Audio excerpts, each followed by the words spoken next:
Hello les beautiful, j'espère que vous allez bien. Aujourd'hui, j'aimerais vous faire des recettes pour un produit que vous connaissez sûrement déjà. Il s'agit de l'éponge Konjac. Alors la mienne est blanche classique, mais il en existe des noires, des verts, des rouges ou autres en fonction des soins et vertus qu'elles apportent. Ce que je trouve dommage, c'est quand il y a des effets, le prix est souvent assez élevé et en plus on ne connaît pas exactement la composition de ce qu'on met sur notre peau. Alors qu'en plus c'est vraiment très facile à faire soi-même. Du coup, je voulais vous montrer quelques recettes pour faire monter votre éponge Konjac à un autre niveau. C'est vraiment pas compliqué à faire soi-même et ça pourra vous épargner des achats inutiles. La première recette est donc un exfoliant très simple à faire. Il vous faut simplement de la farine de riz complète, une cuillère à café. Ajoutez ensuite de l'eau florale, de lavande pour moi pour son côté tonique mais relaxant à la fois. Ensuite, petit bonus pour les peaux à problème, vous pouvez ajouter 4 gouttes de remède de secours de fleur de bac. C'est vraiment parfait pour aider la peau à guérir des petits traumatismes comme les boutons ou les petites blessures par exemple. L'éponge Konjac s'utilise ramollie au préalable dans l'eau et essorée doucement.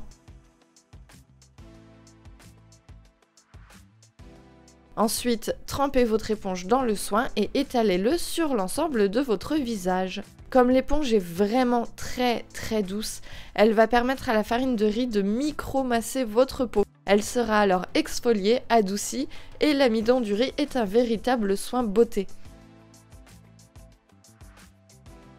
Rincez la peau à l'eau claire et c'est bon. Cette recette laisse la peau toute douce comme un pétale de fleur ou comme les oreilles de Sven.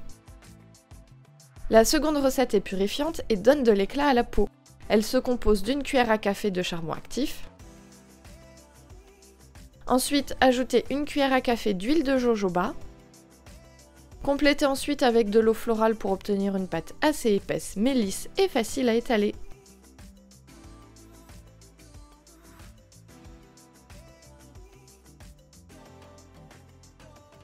Vous pouvez le répartir sur votre visage en couches fines ou épaisses comme vous préférez. Sachez par contre que ce soin sèche assez vite, donc répartissez-le bien et laissez poser 5-10 minutes, pas nécessairement plus.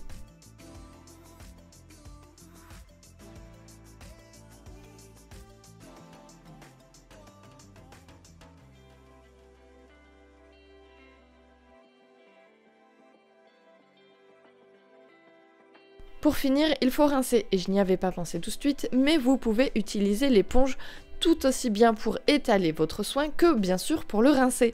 Avec un petit peu d'eau claire, c'est tout bon, et croyez-moi, c'est beaucoup moins agressif qu'un gant au coton, alors qu'ils sont déjà très doux.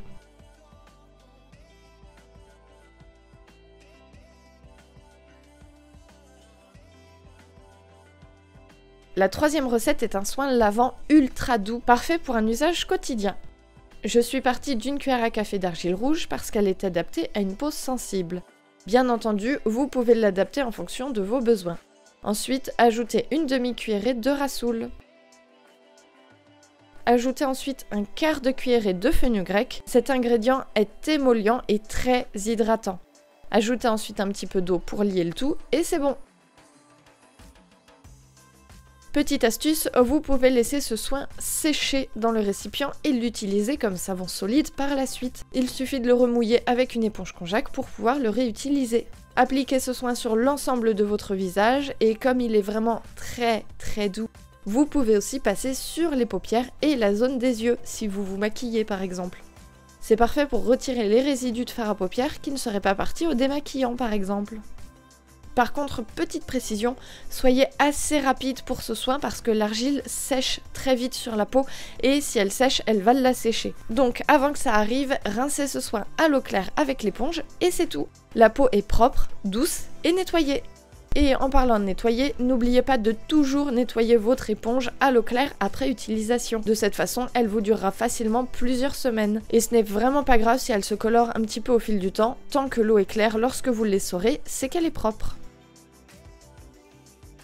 Voilà, j'espère que ces quelques recettes vous auront plu.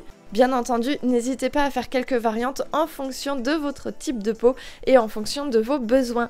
Moi je vous dis à très bientôt dans la prochaine vidéo et prenez soin de vous.